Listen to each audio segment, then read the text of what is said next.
দেখুন potato with eggs, আলুটাকে কীভাবে ম্যাশ করবেন।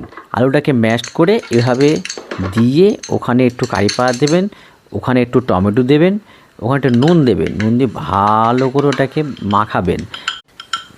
এবারে ওটাকে পাশে রেখে দেবেন। এবার ময়দাটাকে নেবেন, ময়দাটাকে নিয়ে নুন দিয়ে ভালো করে সুন্দর করে মাখবেন এবং সুন্দর করে ডো করবেন। ডো করে এবার পাতলা করে ওটাকে বড় করে একটা রুটি তৈরি করবেন। রুটি তৈরি করে মাঝখানটা গোল করে কেটে নেবেন, দেখতে সুন্দর লাগবে।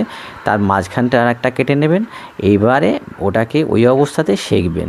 সেঁকে ওপরে যেই মশলাগুলো তৈরি করলেন, মশলাগুলো তৈরি করে দিয়ে তারপরে একটা একটা করে ডিম দিয়ে দেবেন। এবার ডিমটা ভালো করে ওর মশলার মধ্যে মাখিয়ে দেবেন।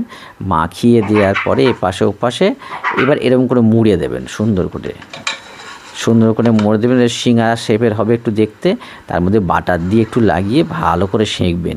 সেঁকে এইবার